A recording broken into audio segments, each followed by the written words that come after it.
Justiça determina que banco indenize consumidor vítima do golpe do motoboy.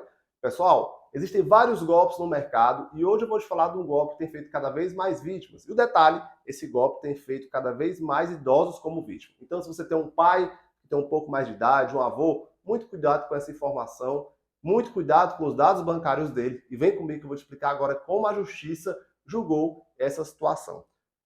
A dinâmica do golpe é uma dinâmica muito interessante, ela admite algumas variáveis, mas na essência o golpe tem início com a ligação de um suposto representante do banco para o consumidor. Nessa ligação ele informa, atenção seu Raimundo, algumas transações estão sendo feitas na sua conta. Eu quero que o senhor confirme essa transação no valor de 10 mil reais. O seu Raimundo toma um susto porque ele não conhece essa transação. E aí, essa pessoa começa a confirmar algumas informações com o seu Raimundo. Existem duas variáveis. Na primeira variável, o golpista pede que o seu Raimundo confirme algumas informações e também pede para que ele entre em contato com a suposta central do banco. Uma outra variação desse golpe é quando o golpista pede para um suposto representante do banco passar na casa do correntista. E isso acontece também. E é uma variação do golpe do motoboy. Mas, em regra, a regra desse golpe é a pessoa liga se passando por representante do banco. Nessa informação, ele dá um susto no consumidor, informando que algumas transações estão sendo feitas e pede para que ele entre em contato com a suposta central do banco. O consumidor entra em contato com a central do banco e aí existe um verdadeiro escritório do crime. São pessoas que são treinadas para ludibriar essas pessoas e aí são feitas contratações de produtos bancários, transações não autorizadas, porque você começa a ter aquela pessoa tratando com ela e com as suas informações. Então, aí que o golpe se completa. Por isso que é chamado de golpe do motoboy. Mas é interessante que você entenda que existem já vários processos no Brasil sobre isso, e o Superior Tribunal de Justiça, o STJ, já tem um julgado muito interessante da terceira turma daquele tribunal. E o relator foi o ministro Belize.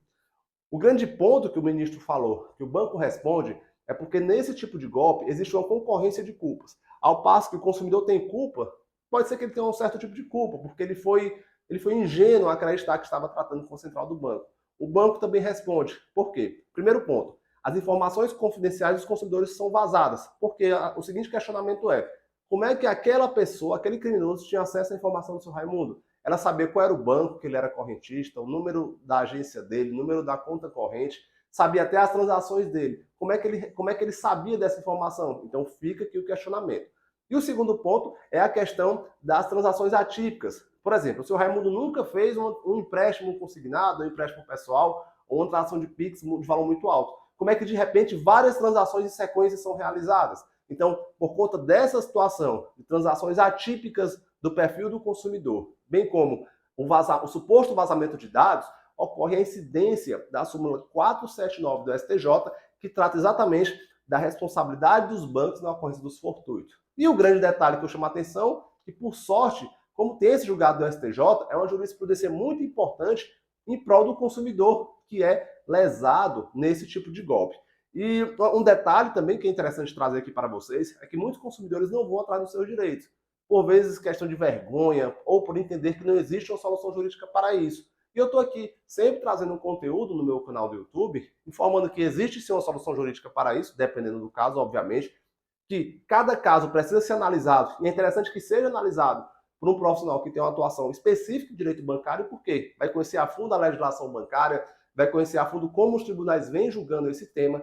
E outro ponto que é interessante trazer é que talvez exista uma solução para o golpe bancário. E aqui, no golpe do motoboy, por sorte, tem esse julgado do STJ, que eu vou deixar as informações do julgado aqui embaixo para vocês, bem como o número do julgado, caso você queira consultar, e eu me coloco à disposição, caso você tenha alguma dúvida, alguma sugestão de vídeo, alguma sugestão de conteúdo para trazer para vocês. E, eu ia esquecendo, o que fazer caso você caia nesse golpe? Primeiro ponto, óbvio, fazer um boletim de ocorrência na delegacia mais próxima. Isso é um estelionato. Nesse boletim, você vai relatar tudo o que aconteceu, como você foi abordado, o telefone e o valor do produto bancário. Segundo ponto, você vai contestar as operações no seu banco. Ora, como é que o criminoso teve acesso às informações? Assim sendo, você vai no seu próprio banco, preferencialmente por meio da plataforma de reclamação do Bacen, do consumidor.gov, ou até mesmo na sua própria agência para contestar as operações. Terceiro, procurar um profissional, como eu falei, um advogado que tem uma atuação nessas demandas específicas, porque ele vai saber conduzir bem o seu processo. Eu me chamo Geoff Saraiva Neto, eu sou advogado, eu atendo em todo o Brasil, meus contatos estão aí embaixo, e eu estou nas redes sociais como Geoff Saraiva ou Geoff Advogados. E eu fico muito feliz se você se inscrever no meu canal, ativar as notificações e me seguir nas redes sociais, porque eu sempre estou trazendo conteúdo bem interessante para vocês. Obrigado.